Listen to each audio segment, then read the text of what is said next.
30,000 salary വാങ്ങുന്ന ടീച്ചറോട് മണിയെ പറ്റി പഠിപ്പിക്കാൻ പറഞ്ഞു കഴിഞ്ഞാൽ ഇത് എങ്ങനെ പോകാനാണ്? കാരണം അത് അതിനേക്കാളും വലിയ ഫ്ലണ്ടർ ഇല്ലെന്നിരിക്കുമോന്നറിയില്ല. പാരന്റ്സിന്റെ കിട്ടിയിട്ടില്ല, അല്ലെങ്കിൽ സൊസൈറ്റിയുടെ കിട്ടിയിട്ടുള്ള ഒരു മൈൻഡ് സെറ്റ് എന്ന് പറയുന്നത് അങ്ങനത്തെയാണ്. അതും ചെയ്യാൻ പാടുള്ളത് പൈസ പോവും.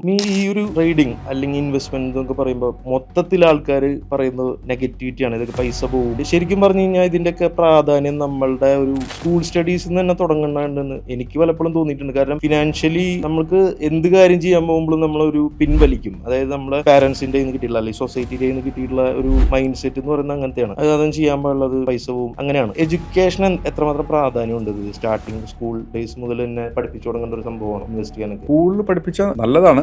പക്ഷെ എനിക്ക് തോന്നിയിട്ടുള്ള കാര്യം വെച്ചാൽ ഞാൻ സാധാരണ ഓഫീസിൽ വരുന്ന ആൾക്കാരെ ഞാൻ കാണുന്ന ഒരു ടൈമിൽ ഒരു ഇത് റിയലൈസ് ചെയ്യും. അപ്പോൾ ആ ഫയർ കിട്ടണം. അത് ചിലപ്പോൾ നമ്മൾ സ്കൂളിൽ കുറെ പഠിപ്പിച്ചു കഴിഞ്ഞാലും ചിലപ്പോൾ അതൊരു ഇമ്മച്യൂർഡ് ഓഡിയൻസിലേക്കായിരിക്കും അത് ചെല്ലണം. സ്കൂൾ എഡ്യൂക്കേഷൻ, ഫിനാൻഷ്യൽ എഡ്യൂക്കേഷൻ വേണമെന്നുള്ള കാര്യത്തിൽ നോ ഡൗട്ട്. സാധാരണ പേരൻസ് പറയും സ്കൂൾ കൊടുക്കുന്നില്ല എന്ന് പറയും. ആരാണോ മറ്റുള്ളവരുടെ തലയിലേക്ക് ഇടുന്നത് അവരാണ് ആ ഉത്തരവാദിത്തം. ചിലപ്പോൾ സ്കൂളിൽ കൊടുത്തു കഴിഞ്ഞാൽ ഏറ്റവും വലിയ മണ്ടത്തിൽ ഒഴിക്കിട്ടത്. കാരണം എന്താ അറിയോ, ടീച്ചേഴ്സിന് ഫിനാൻഷ്യൽ ലിറ്ററസിയോ ഫിനാൻഷ്യൽ നോളജ് ഇല്ലാത്ത ടീച്ചേഴ്സ് പോയിട്ട് പഠിപ്പിക്കാൻ പോയി കഴിഞ്ഞാൽ അതിനേക്കാളും വലിയ ബ്ലണ്ടർ വേറെ ഇല്ല. ഒരു ഉദാഹരണം, നല്ലൊരു ബിസിനസ്സുകാരൻ്റെ അച്ഛൻ ചിലപ്പോൾ നന്നായിട്ട് ബിസിനസ് ചെയ്യുന്നത് കോടിക്കണക്കിന് രൂപ ഉണ്ടാക്കണം മനുഷ്യനായിരിക്കും. അയാൾ മോനെ മണിനെ പറ്റി പഠിപ്പിക്കണില്ല, എന്നിട്ട് 30,000 സാലറി വാങ്ങുന്ന ടീച്ചറോട് മണിയെ പറ്റി പഠിപ്പിക്കാൻ പറഞ്ഞു കഴിഞ്ഞാൽ ഇത് എങ്ങനെ പോകാനാണ്? കാരണം അത് അതിനേക്കാളും വലിയ ബ്ലണ്ടർ വേറെ ഇല്ലെന്നിരിക്കുമോ എന്നറിയില്ല.